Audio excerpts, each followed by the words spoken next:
Welcome to The Voice of Counseling, presented by the American Counseling Association. This program is hosted by Dr. S. Kent Butler. This week's episode is School Counselors Supporting Youth and Their Communities and features Dr. Deryl F. Bailey. Welcome to The Voice of Counseling from the American Counseling Association. I'm Dr. S. Kent Butler, and joining us today is Dr. Deryl F. Bailey. Deryl and I go back a ways. I think we started this whole ride almost together. So Dr. Bailey is an accomplished professional and published scholar in the areas of school counseling, multicultural counseling, and adolescent development with special emphasis on African-American adolescent male development. In 2011-2012, when I was serving as president of AMCD, he served as president of the Association for Counselor Education and Supervision, better known as ACES. He is the co-editor of the third edition of Increasing Multicultural Understanding with the late Don Seelock, Dr. Don Seelock, the book's original author and renowned multicultural scholar. Dr. Bailey is also the co-author of Project Gentlemen on the Move, a model for developing and nurturing academic and social excellence in African-American males, which is scheduled to be completed this summer. Finally, he is the founder and director of the award-winning nonprofit organization entitled Empowered Youth Programs Incorporated, EYP, whose mission is to develop and nurture academic and social excellence in children and adolescents, with a special emphasis on children and adolescents of color.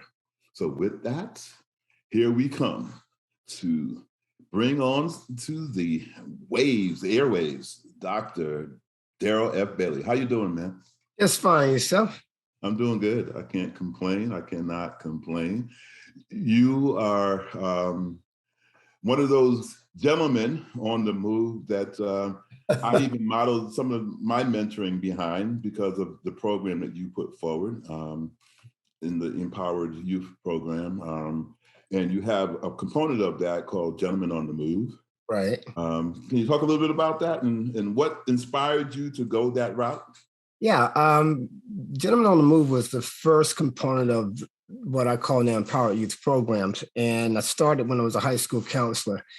And I always had an interest in working with boys, Black boys. And as a high school counselor, just constantly seeing statistics and seeing local statistics, not only national, but local, in reference to how Black boys was faring in our schools. And they weren't doing well in schools or the community.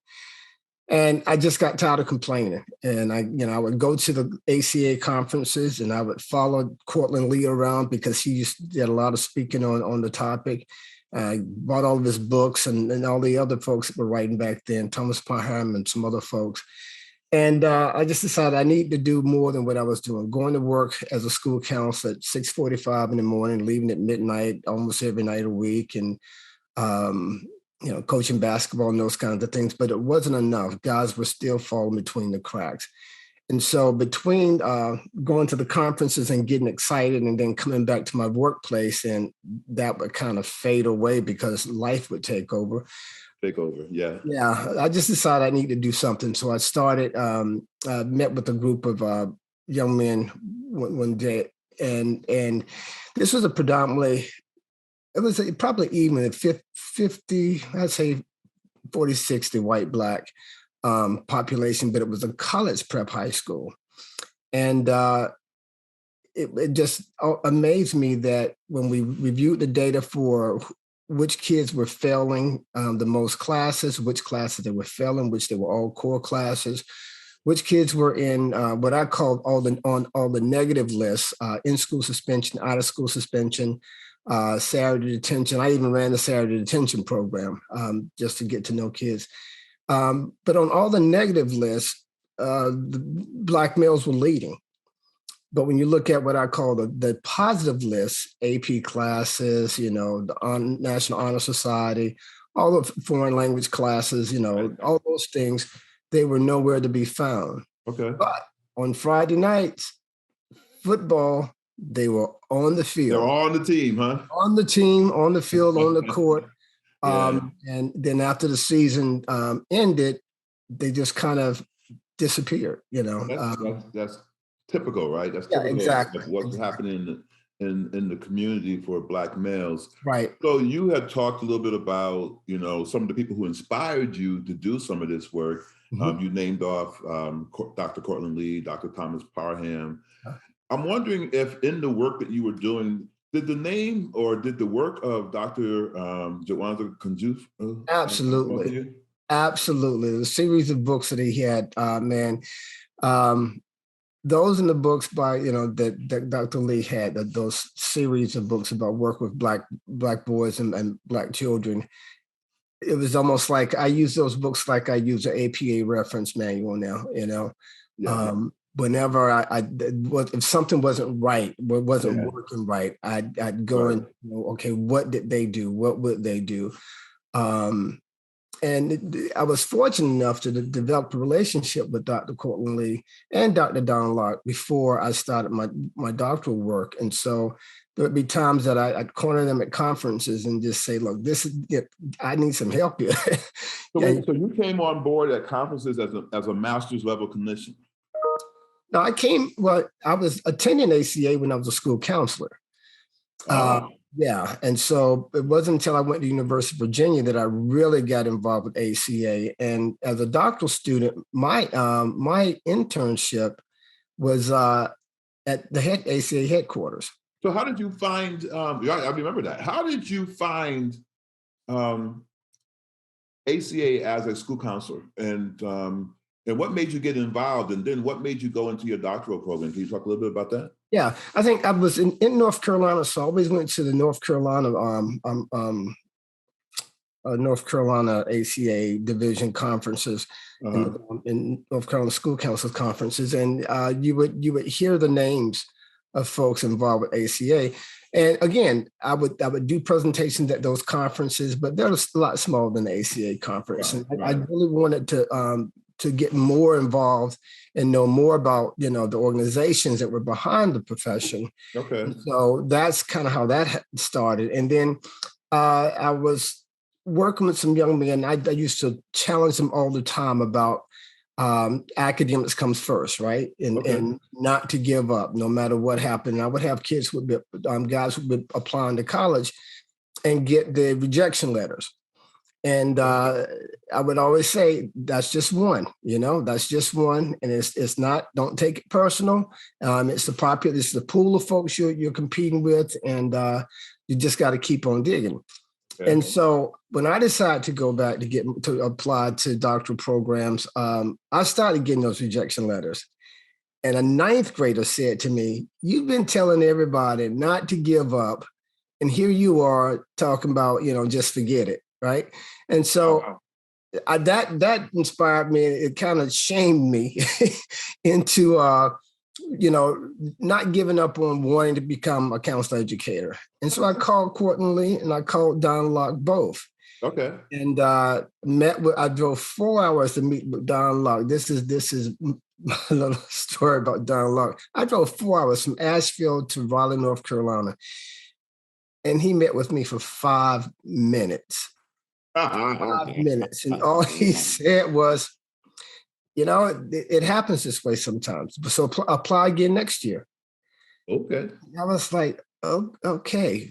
5 minutes for a 4.5 hour drive. Yeah.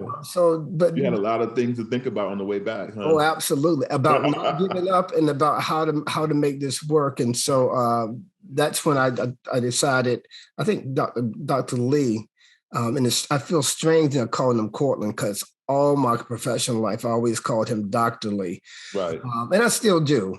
But he said, well, they have an EDS program. He said, come to the EDS program, prove to us that you can handle it, and then we'll reevaluate. And I did that. And that's how I get that. So 1 year later into the next 4 years as a doctoral student under his tutelage. And it's one of the best decisions I made. I always say that school counseling, being a school counselor was the best job I ever had. Right. But deciding to not give up on one, to become a counselor educator, and taking whatever route I needed to, to prove myself was one of the best decisions I made. Because well, I know as a former counselor and a counselor educator, student of color, we don't come into academia as a doctoral student or even master's students as prolific writers. Okay. When we sit down for the SAT or GRE, I guarantee you math is going to be the section that we do the worst on. However, those are the two of the gatekeepers of keeping folks in, allowing people into graduate programs or keeping folks out. So when you say that, and so you got to put some meat behind that. So tell me, what do you think are the reasons or causes of the math and the writing deficits? I mean, there's, we understand that we always talk about this achievement gap, which I don't believe there's an achievement gap. There's a resource gap, but there's not an achievement gap. Can you talk a little bit about what you think are the reasons why Black males were failing in those areas? Yeah,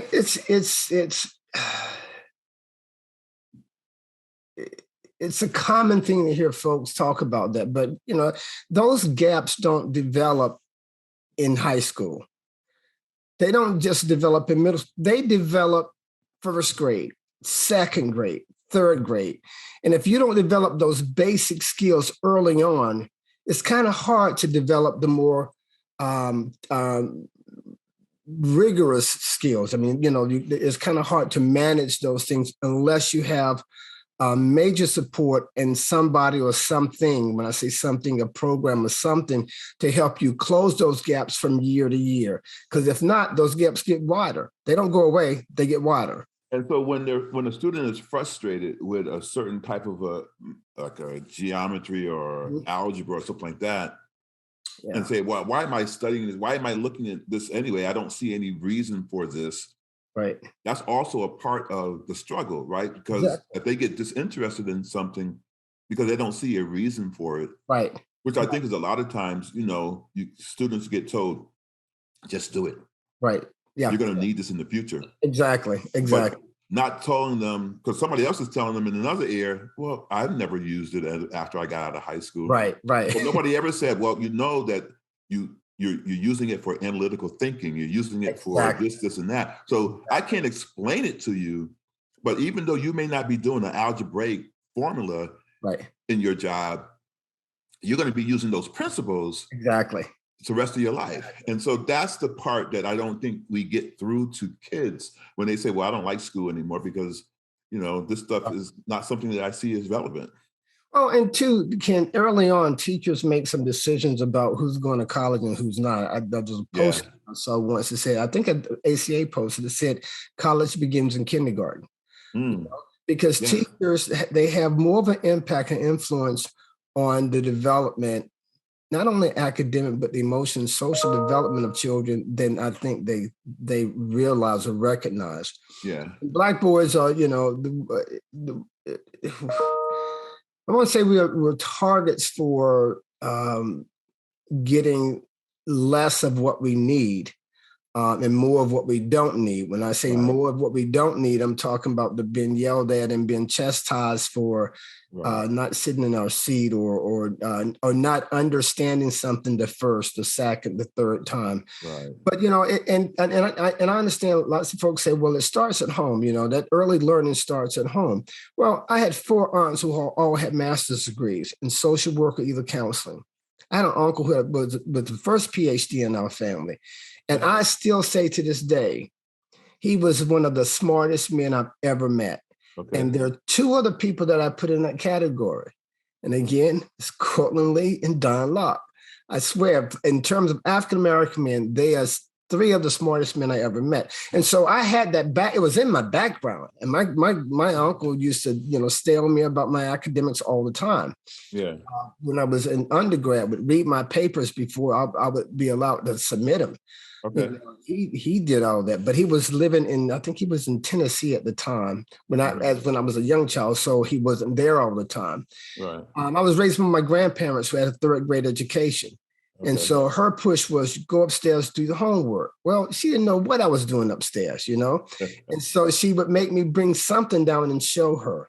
Right. And I would take work that I'd done the previous week change the date on it and show it to her. No, you didn't, Daryl Bailey. Yes, I did. Daryl Bailey, you did not do that. Yes, I did. You and changed yourself. I did, but it didn't last long because that third grade education, that she had street smarts. She had survivor smarts. You put a race smart. And she could understand. Wait a minute. Something. This looks just like last week, Yeah. So then, exactly. And so things changed. I sort of decided, okay, well, this is not going to work.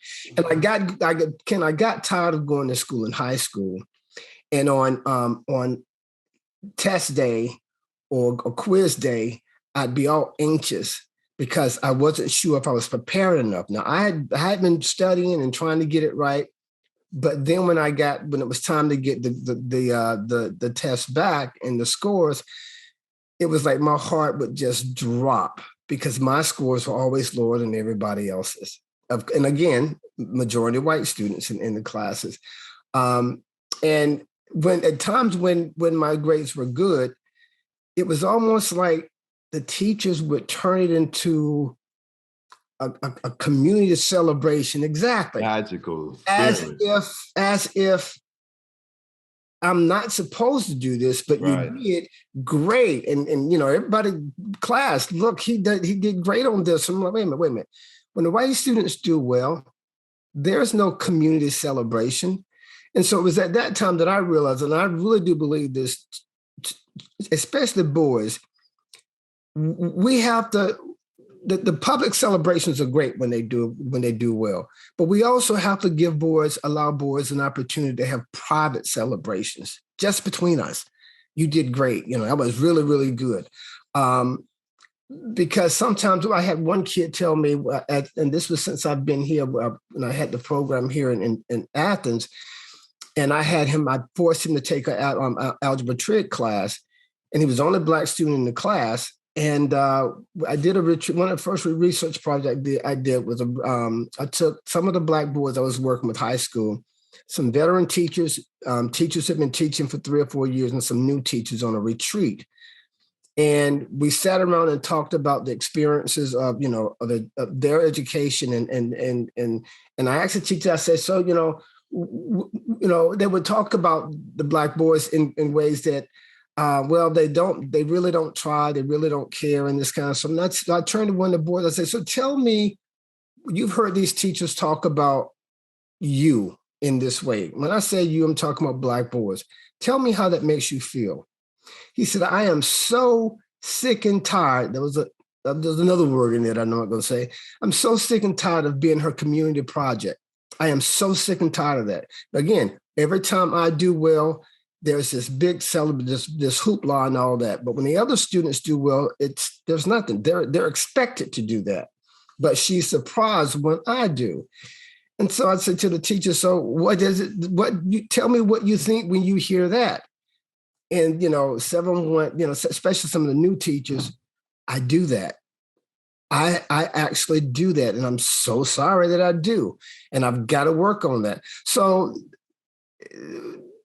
that for me, it was like reliving my own experience through them yet again. The only thing that was different between me and some of the guys I work with, I was never in trouble. I was one of those kids that tried to please you, to the 10th.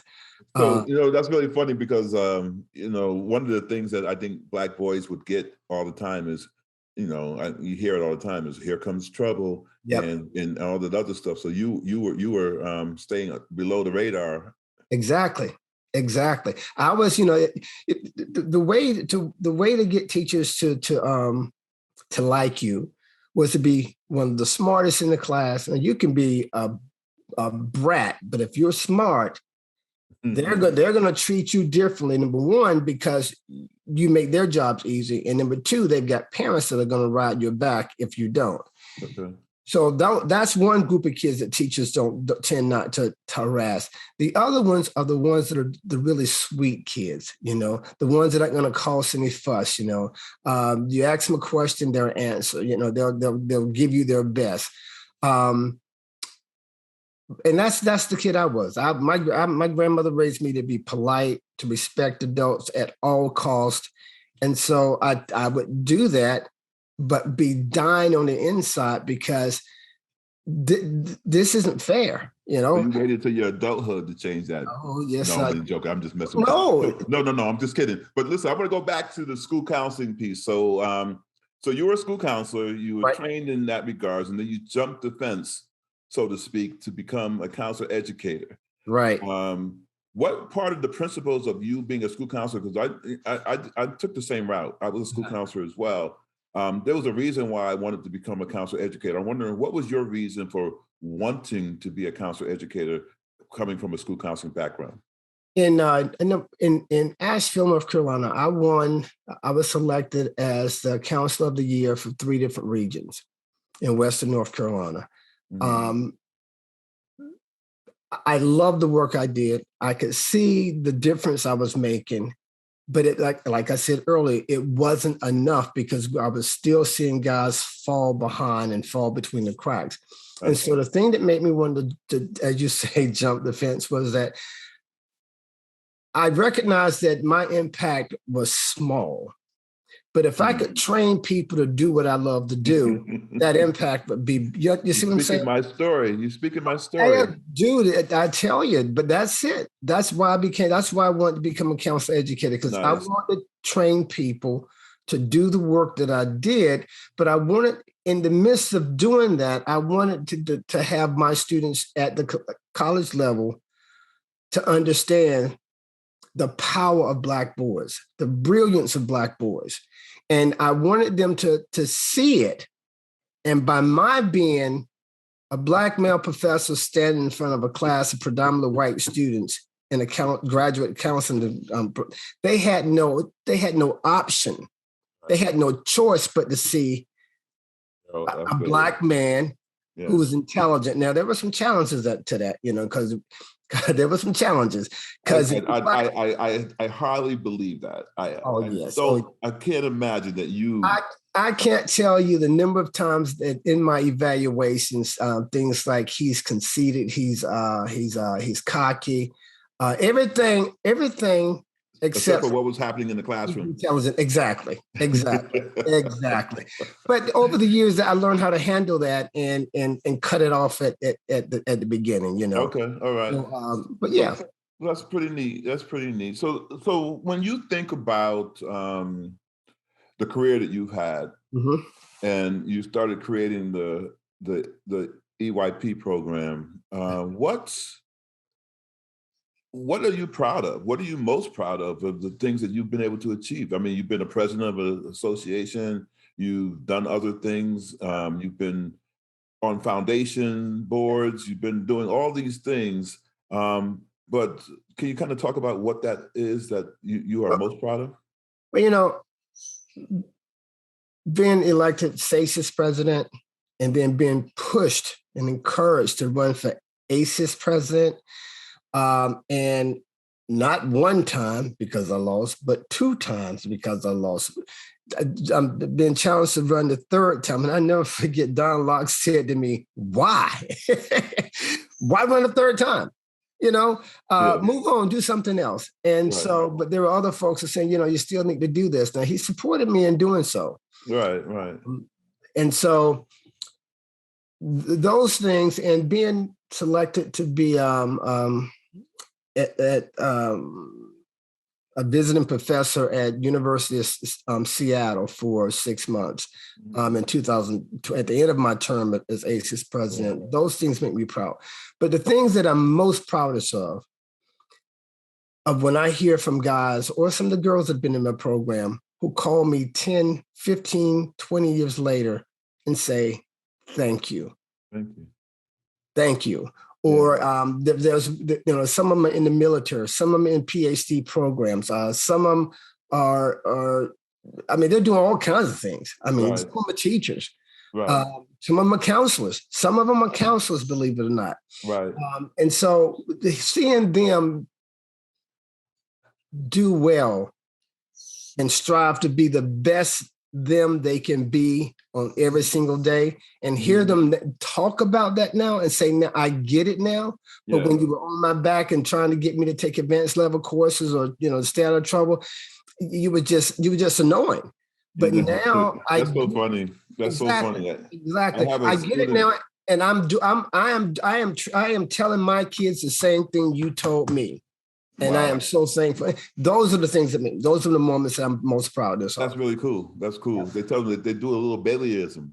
Yeah, exactly. There you go. I used to preach at them. I used to do sermons because I did in the back so much. Yeah. I have a student right now, a former student that I had in the Upper Brown program, who communicates back and forth with me from time to time. And she's, she just keeps singing my praises as, if you had not done and said what you've done when I was in the Upper Brown program, so we didn't understand it then. I mean, they tell you. Yeah. They didn't understand it then, but they'll definitely understand it now. It's like, we were trying to prepare you for this.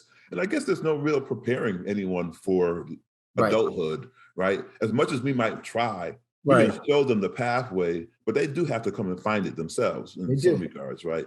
So after the break, I won't get into it now because we don't have a whole bunch of time but after the break, I want to talk about the rites of passage that I think that empowerment programs like yours put forward. We had an opportunity, maybe before the break, we can talk about this. When I first got to know Deryl Bailey the most that I could, we were on a flight. I knew you before this, but we were on a flight because you were like, Ken, you should come and be a part of this program. We're getting ready to go down to Australia. And I was like, you ain't said nothing but a word. Put me in touch with the travel agent. Let me see what I can do. One of the best experiences of my life, working with those young folks, because your program inspired me to really look at my program. And what I wanted to do in terms of a mentorship program for kids, and somewhat modeled it behind yours. But yours was pretty unique, and I want to talk about that when we get to the break. But, those experiences working with your kids showcase how kids are universal. Yeah. Oh, yeah. They all have the same wants and needs, no matter what area of the country or geographic region you're living in. Right. Well, and after that trip, Kent, they remembered you. They remembered you. They remembered your sister too. They remember you and Karen both. They talked about you a lot. The joke was, everybody was supposed to stay together. Everybody stay with the group. Don't even go there. The kids would not get lost. It used to be the parents who would just disappear. I look around and go, "Where is Kent Butler?" And whatever, dude. I was with you the whole time. Look at this. You keep making that up. You keep saying that. You bring that back, but there's no way I ditched your program. I've got it on film. Got it on film. Whatever. Yeah. But that was a good trip. It was.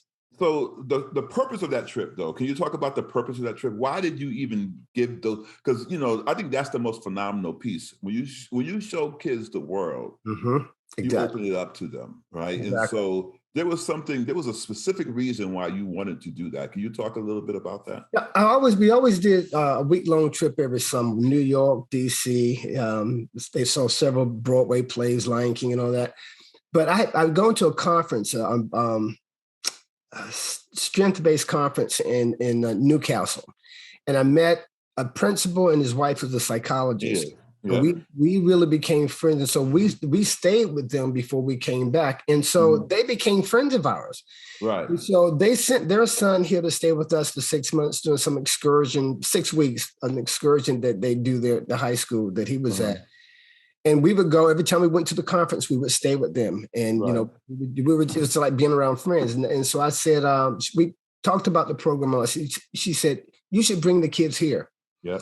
And so they agreed to host us. And so there were first-year college students and high school students from their church that she had. Then when we when we first got off the plane and got to the harbor where they were, and it was just neat. And their accent.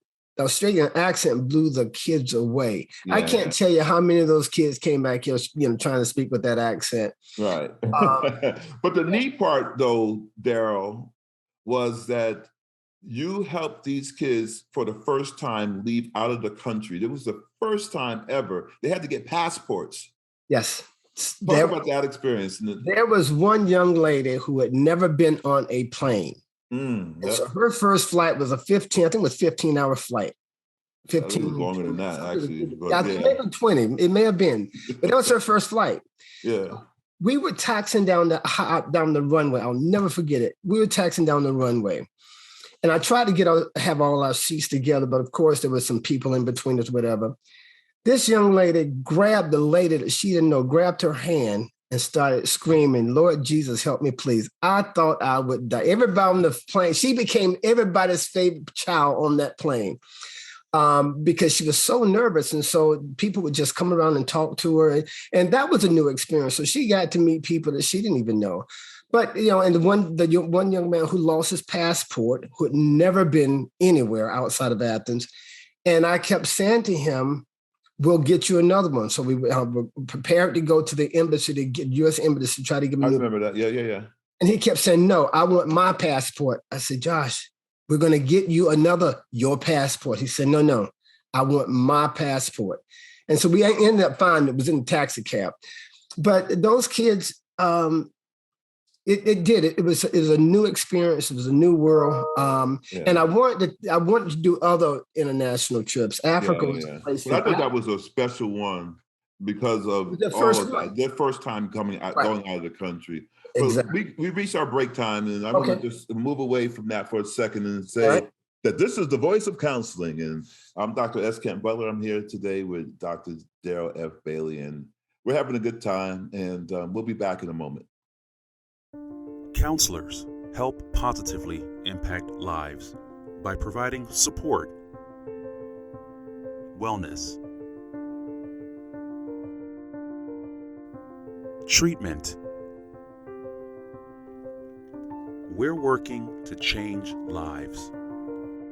We are creating a world where every person has access to the quality, professional counseling, and mental health services needed to thrive.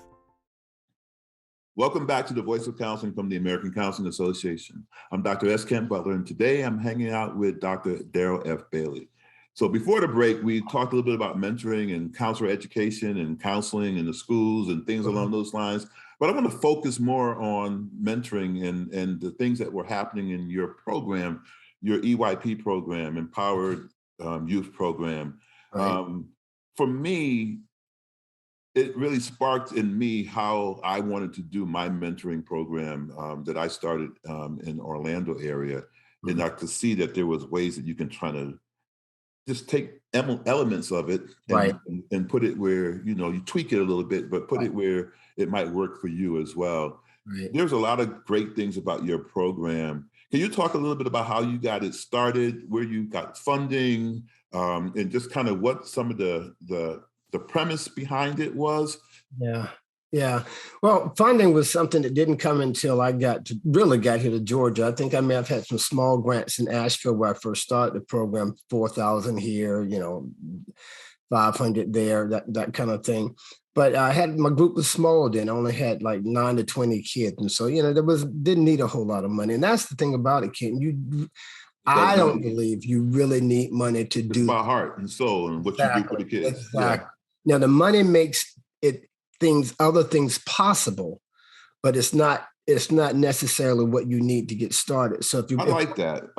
I mean, you need to say that louder for the people in the back, right? Because sometimes people think that they only have to wait until they get the money. Exactly. To do the work. No. It's really about that 1 or 2 kid that you touch. That's right. And because we started with 9 in Asheville, so we got here when I went to Virginia, we started again at a high school where my wife worked.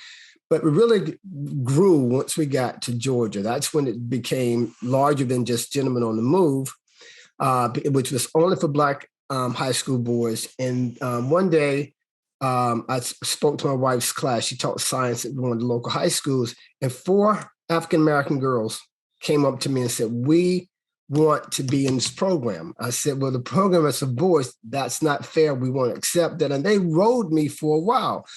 So, and the reason why I didn't have girls in the program, because I really did believe, and I still do, that if you're going to work with a specific group of kids, in my case, Black boys, There needs to be a Black man seen at the front as part of the leadership. And if you're going to have a program for Black girls or a component with Black girls, they need to see a Black female running things as well, side by side with you, right? Well, I didn't have a Black female working with me at that time. And so when I first got here at Georgia and got a small grant and got my first set of graduate assistants, the majority of them were Black females. And I'm talking about strong-willed Black females. I mean, they were sharp. And so we started the girls program, and it was only high school. And then parents were saying, it's working for my high school kids. I want it for my elementary, middle school kids. So we went from 20 kids in one semester to 125 when we opened it up to middle school kids. Yeah.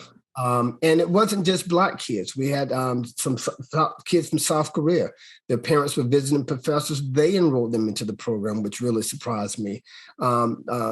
Spanish-speaking students. We had a few white kids that would drizzle in here and there. Right. But so Empowered Youth programs encompasses Gentlemen on the Move, Young Women Scholars, and then the parent component you mentioned is parents of empowered youth. Because I truly believe, that parents have to be a part of what's happening in some form or fashion. They may not have to come to all the meetings, but they've got to support what we're doing and give us the opportunity. So what I ask parents to do 2 things for me. Drop your kid off on time, pick them up on time. Well, 3 things. The third thing is then trust that I'm going to... Probably got to go home. Exactly. So that's how it grew to what it is now.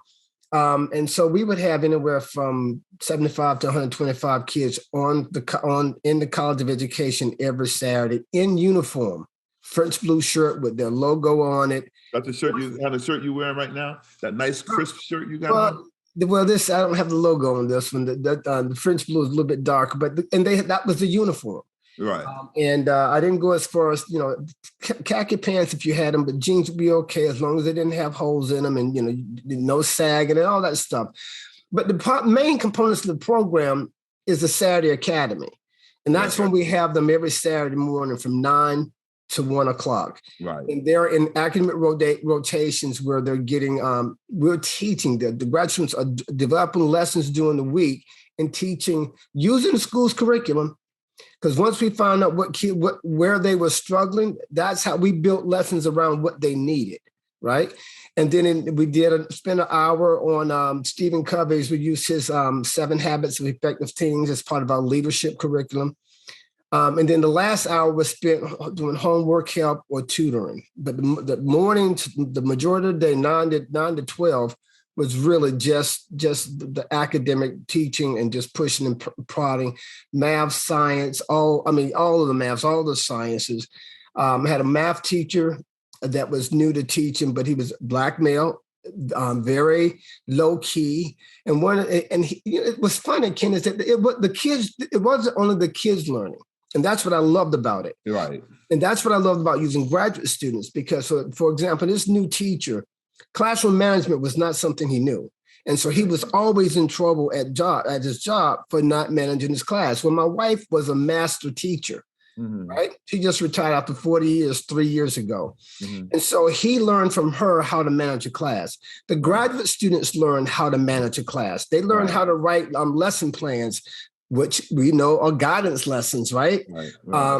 But they learned, and they had an opportunity to work with kids their first semester in our counseling program. If they were one of my grad assistants, they were working with kids all age levels right away, right? And so some of the myths about Black kids not wanting to learn, not being able to learn, they were blown out of the way for those graduate students, especially the white graduate students who were working with these Black kids and these Hispanic kids who were coming on Saturday on their own. It wasn't another thing I want to ask you about. They were coming on their own. They didn't have to go to their house and knock on the door and pull them out of bed on a Saturday morning. They were coming because there was kind of communion and community for you all. But what was funny was that if they missed the Saturday, when they showed up the next Saturday, because we would have what I call general in the morning where we do announcements. And if they missed last Saturday, I said, well, Kent, where were you last weekend? Well, I overslept. No excuse. And, we'll go on like. But the kids were holding them accountable too, right? Exactly. And that's the thing. And so, but when they did well the week before, because teachers, I had this form that I developed called the academic monitoring form that teachers would fill out 10-question checklists. Were they prepared? Did they do homework? Or were they easily redirected when they got off track? Those kinds of things. So I would know on a weekly basis how they were doing. Right. And so on Saturday mornings, if I got a report that Kent wasn't prepared for a quiz twice this past week, I would pull that sheet up. I would tell Kent to stand up in front of all the kids and say, "Okay, Kent, I'm reading this. So tell me why this happened. Why weren't you prepared?" And the kids understood two things. What did I tell you? They couldn't tell me, "I don't know," and they can't tell me, "I can't." Tell me you don't want to tell me, and tell me you don't want to do it. But don't tell me you can't and you don't know. And so they would stand there trying to avoid saying, "I don't know," or "I can't," but they'd have to give me something. Some kind of reason for doing it. Exactly. And then I say, so your behavior, that's not what we're about, is it? No, sir, it's not. No, sir, it's not. And so they would sit down. But then right after that, I would call a kid who did great, was prepared. And I would have him stand up, him or her stand up, and go through the report with them.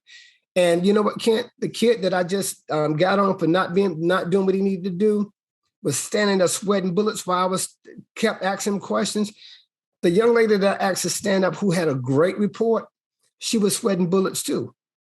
And if we were complimenting her, and I'd have everybody in the room applaud for her because she did great, and that's what we're about. But she was as nervous as the other kid. And you know why? Because she wasn't used to being complimented on doing well. She wasn't used to that. It was a whole smorgasbord of reasons that kids need to have support from people. Exactly. But again, let me go back to the piece I said about public and private celebrations. I knew those kids. And so I knew exactly which kids needed that public celebration, and I knew exactly which kids weren't ready for it, right? So those kids who weren't ready for it, I pulled them aside separately until I got them ready to be applauded for doing the right thing and being rewarded for doing the right thing. And again, this was a volunteer program. In Virginia, I got money from the Juvenile Justice Court, and they mandated kids who were adjudicated to participate in the program. That was the worst year of my life. And I learned then you can't force kids to do something like this. They have got to want to do it. And not everybody is ready to have, this person they don't really know getting all in their face in front of everybody, or please, compliment them in front of everybody. It comes with time. Yeah. But I teach the graduate students, and anybody that's a volunteer at my program, relationships matter, right? And it's the most important thing we can do is develop an appropriate relationship with these kids where they see us as somebody that they can relate to and talk to, but they also know there's boundaries, and you don't cross those boundaries. Like, no, you don't call me by my first name. No, you don't call me on my cell phone. No, you don't send me an email. I'm telling the graduate students, do not give them your personal information, because they don't need you as a friend. They need you to be another adult that's going to lead them down the right path. And so that's what I try to do with the graduate students. So the Saturday Academy is huge because that's the biggest piece of it. But then there's another piece. They have exams twice a year, in the fall and in the spring. And the weekend before each of those semester exams, we would have what I call the exam lock-in. And I would lock the kids in the high school. We would all be in the high school, on one wing of the high school. The guys would put up tents. No, I take that back. I put up tents for the graduate students and myself and my wife. The guys would bring air mattresses or sleeping bags and sleep up against the wall around the Breakfast Club. Exactly. And the girls I put in separate rooms, because I wanted to leave with the same amount of kids I came with, if you understand what I'm saying. So listen, that was my struggle with the upper bound kids, man. We used to have them up for the summer for 6 weeks. Yes. Child. I was like, your parents are not going to be mad at me. And you get no sleep during that time. I slept none at all because I was always on watch. Yeah. But, so you talk a little bit about what people can do. So how can So these are just really good lessons that people can learn on how to create their own mentoring type programs. Right. Based on, I think part of this is a part of your discipline and your style and how you were raised. Exactly. And so your personality is in your mentoring program. Right. So people need to also recognize that, okay, there might be some things that Deryl Bailey might do that I might not do with mine because I have to use my strengths and my gifts that I bring to the table. So what are some of the things that you think, that people can bring to the table in terms of bringing these types of programs to their communities? What kind of advice would you give them? Don't go looking for a packaged program because, as you said, you have to develop your program based on the needs and the kids in your community or the kids you're dealing with. So, and Ken, if you look at the components of my program, Saturday Academy, the lock-in, the meetings with the parents and all that stuff, you can look. There are programs all around the country with the same components, but it's not it's not the program itself. It's the people who are working with the kids that matter. The relationships that are developed, that make a difference. But for folks who want to do this, there's some lessons I learned from my grandmother who had a third grade education, and I've spoken about this over the years multiple times. One is when I first said I wanted to be a school counselor, and I started doing the work, and some days I'd be so frustrated. My grandmother would say, "Look, if you're going to do it well, but don't do it at all. You have to care about other people's kids as you would if they were your own." I was like, wow, that's pretty rough. And then she said, in everything you do, and she said, I've taught you this all your life. In everything you do, your goal should be to leave the world better than you found it. Okay. And so working with kids, that's my goal. I want to leave them better than I found them, better than they came. That's good. So this goes to this question I want to ask you. So you brought your school counselors students in, your students that were in training. Right. What were their takeaways? What did they learn about going into the community, going outside of the school building into the community to work with these kids? What lessons did they learn that they could take into their practice, but not only in their practice, but bring to the communities in which they live?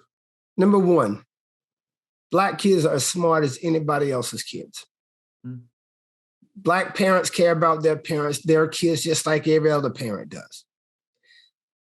Some parents don't get it right in terms of parenting because they don't know how to. Not that they don't want to, they don't know how to.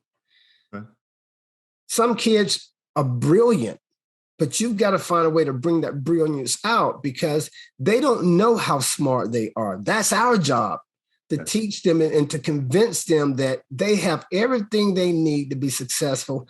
They just got to do it. They've got to put some effort into it. They got to find people who can help them. And so they learn that. But then they also, again, we bring our master students in a cohort. So we're already teaching them about relationships, but they get to see the importance of relationship with kids right off, because there were times where they would walk up to a student and say, well, what are you working on? Can I help you? No, that's okay. That's okay. I'll wait for Miss so-and-so. Because they didn't want you to help them because you don't know them. They don't know you. You don't have a relationship. Right. And this is what kids fear when they're in mentoring programs, tutoring programs, whatever. The kid's greatest fear is being found out. That they don't know something. And because they see when you find out that they don't know something, that you're going to make a judgment about them. Yes. And that's what they don't want. So they would rather tell you they got this under control because they don't want to give you an opportunity to judge them based on what they don't know. And so that's why the relationships become important, because the trust is developed. And now I know that you're not going to judge me if I don't know it. You're going to help me learn it, right? And so the graduate students got to see the importance of working with kids where they are, and identifying where they are and figuring out what their role is in terms of helping them get to where they need to be. And that's going to be different for every single kid. Well, I think that actually helps to kind of even make stronger the point that has happened over the past couple of years Mm-hmm. with the pandemic, with the things that have been happening in the Black and Brown communities. So when you think about what you have been able to provide, your legacy is going to be standing strong with people. These kids are going to remember this for a lifetime. You already shared that students are coming back and talking to you. Right. And things along those lines. So what gives you hope, not only for what you brought to the table, but because I was trying to think about it, you said, like I did, I want to be a counselor educator because I needed to kind of filter into more communities than just that one that I was in. Right. I need other people who might have some of the same mindsets or the principles that I'm able to instill in them to go out into their communities and put this work out there. So when you think about it, what gives you hope that what you've been doing, this pathway that you took, is actually bringing that all to fruition, first of all? And what's your hope? What do you want to see happen because of what Deryl Bailey has put into Athens, Georgia, put into Virginia, put into other places that you live? What is your hope? My hope is that the graduate students that work with us in the program will come up with even grander ideas in terms about how to motivate all kids. That the kids that I work with and the kids they will work with will someday go out and do what we did for them, start their own programs. And there are some kids that have gone out and started their own programs. I hear from them quite often. So my hope is that what I've done, what Cortland's book and Takufu's book were a start for me, right? I took that knowledge and that information and built on it and with the skills and the knowledge base and the passions that I had. Right. So I don't want them to go out and do it what I did exactly the way I do it. I want them to go out and do it in their own way.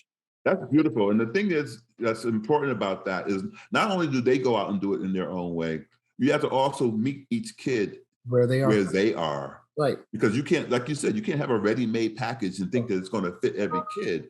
If you want to do this mentoring, you got to go and seek the kid and bring that rapport and build that relationship with that kid. And that's going to help sell it.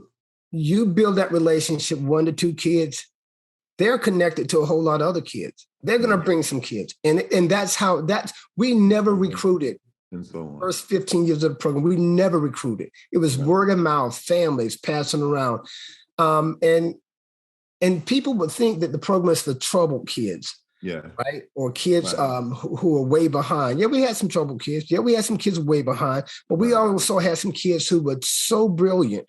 And just need a community. Exactly. And it brought communities together. Now, I said earlier that, it doesn't take money to start a program, but it takes money to sustain a program. Yeah. I'm telling you, it takes money because Australia would not have been possible without funding. Taking kids to see Lion King and Sister Act in New York and DC and always stand in the Marriott would have not been possible for connections that I developed with people that believed in what we were doing, but also it made it possible for kids who couldn't. There was half of the kids that went to Australia couldn't afford it. Yeah. Couldn't afford it. Right. And they learned the most. Yeah. They learned the most. And so that's what funding can do for you, right? The uniforms, the pretty things. The mindset that you get. That comes out of the heart. You instilled a lot into them. Exactly. You instilled a lot into them. So listen, we're at the end of our time. Okay. Of course, we got there quicker than we needed to in order to share all your gifts. But thank you, Dr. Bailey, for being a phenomenal guest today on the podcast. And we appreciate you and the work that you've been doing. And, anybody wants to know about this work, they can, I know, get in touch with you and learn more. So thank you, Deryl. It's been fun. Well, thank you, Kent, for first of all, you've always recognized the work that I've been doing, and I greatly appreciate that. And to say that, it inspired you to do some of the same work in your own way is what I hope will happen with my students, your students, and everybody that can hear this. So thanks again. Greatly appreciate your support and your acknowledgement of the work I've been doing. Excellent. Well, thank you. This has been The Voice of Counseling. I'm Dr. S. Kent Butler. Our guest today, Deryl F. Bailey, phenomenal friend, greater mentor. We'll see you next time. ACA provides these podcasts solely for informational and educational purposes. Opinions expressed in these podcasts do not necessarily reflect the view of ACA. ACA is not responsible for the consequences of any decisions or actions taken in reliance upon or as a result of the information and resources provided in this program. This program is copyright 2022 by the American Counseling Association. All rights reserved.